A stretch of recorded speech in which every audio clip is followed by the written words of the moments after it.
G'day and welcome to ReDriven. Now, as you can tell from the title and the thumbnail of this video, this is part 2 of our top 5 Aussie cars of all time series. Now, if you haven't seen part 1, press pause now and click on this link just up here, because in part 1, we sort of explain the rules and the vibe that we're going for. But for the rest of us that have seen part 1, welcome to part 2, guys. And also for those of you that have been suggesting cars for this series, thank you so much and keep those suggestions coming. Let us know in the comments. Anyway, kicking things off for this round, it's one of my personal favourites. It's the VL Commodore Turbo. Arguably the car of choice for Gold Simmons, late night kebab run and Darude sandstorm enthusiasts, and being something of a forebearer to the Suzuki Swift GTI and 1990s Subaru WRX as the original car that embraced Australia's subculture, the VL Turbo to some may be iconic for all of the wrong reasons.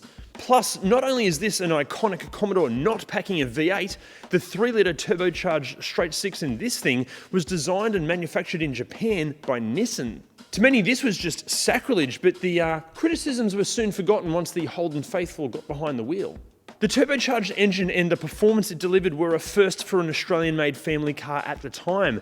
And with 150 kilowatts and 292 newton meters on tap, the Corvette-derived brakes and performance-tuned suspension were much appreciated, attempting to keep the VL on the black stuff. However, we as Aussies, we can never leave a car alone. And with seeing what Nissan Skylines were capable of with some massaging of that same RB30 engine, Holden fans quickly began to turn up the wick, fitting larger intercoolers and turbos, performance exhaust systems and intake setups, and delving into the ECU, resulting in VL Turbos becoming one of the most celebrated Aussie tuner cars in our history, arguably inspiring Ford to eventually develop the turbocharged XR6 Falcon years later.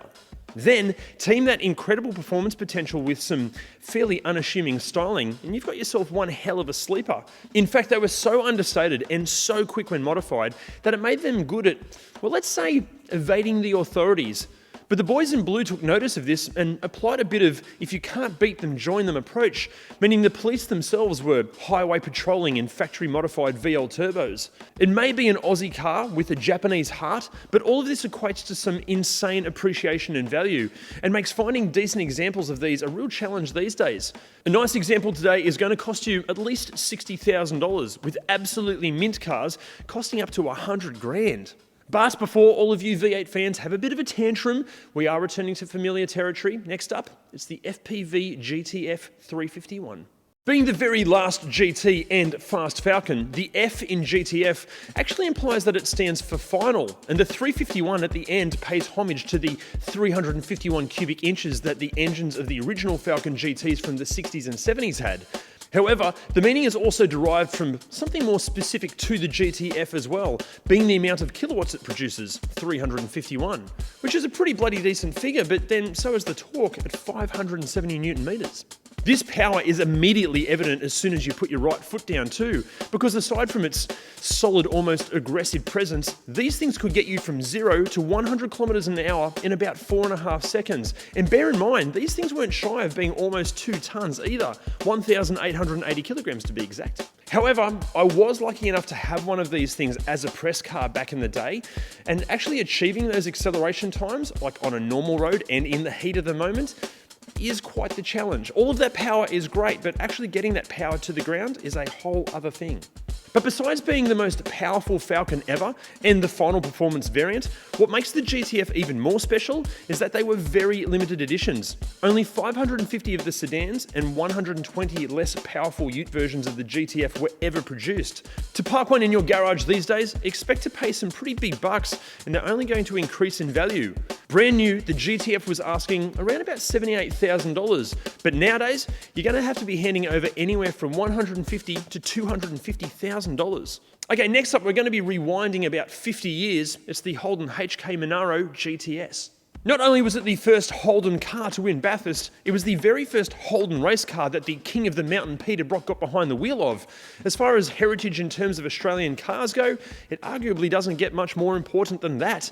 The Monaro GTS was based on the Holden Kingswood of the time and was available as standard with a few 6-cylinder engine options. In fact, media at the time claimed that it comes in a bewildering combination of variations. However, once the 2 extra doors were removed and that 186 kilowatt 441 newton meter V8 was plonked in the front, it became Australia's first true muscle car. The GTS boasted some pretty impressive figures for the time as well.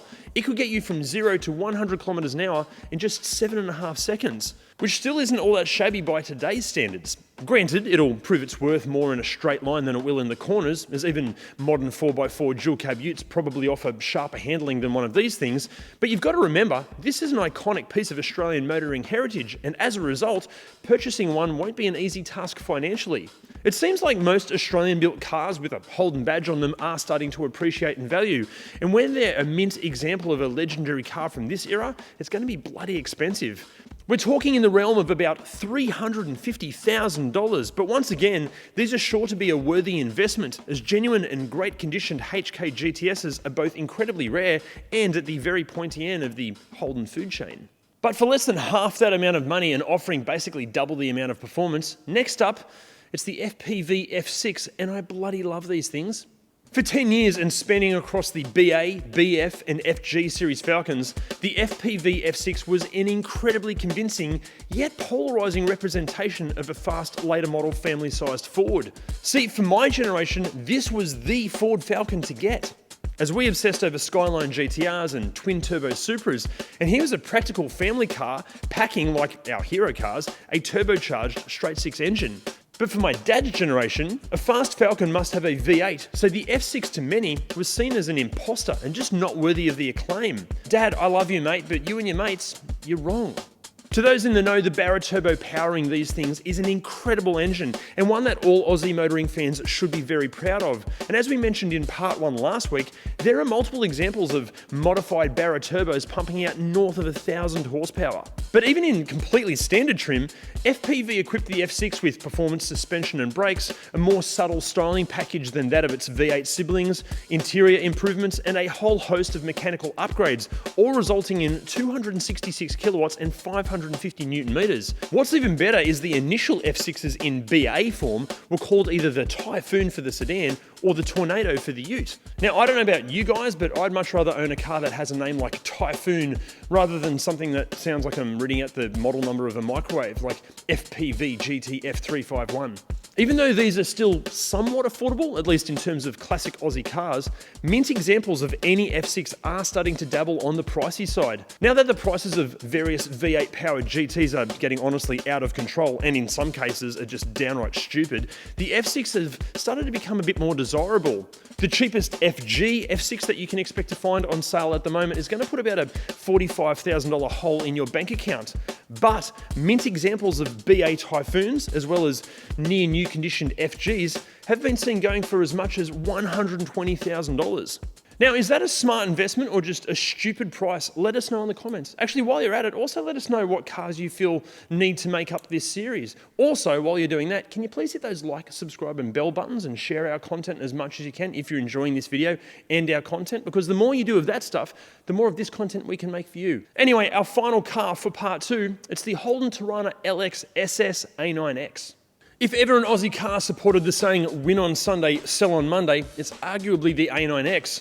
Back in the late 1970s, and excluding open-wheel racing, many of the cars that went racing highly resembled cars that you could go and buy from a showroom the day after, and this was most apparent in touring car racing. And the A9X road car looked almost identical to the race car with its aggressive flared arches, ducktail wing and massive bonnet bulge. Visually, the only major noticeable difference was the fact that it wasn't covered in tobacco sponsors. Apart from that, no one would be any the wiser. Aside from the 176 kilowatt, 434 newton meter 5-litre V8, the road-going A9X received a performance pack that benefited the handling of the car immensely. Actually, this version of the Tirana was the first Holden car to receive this treatment. And that handling improvement and the resulting agility was arguably the thing that separated the Tirana from the XB Falcon, especially on track.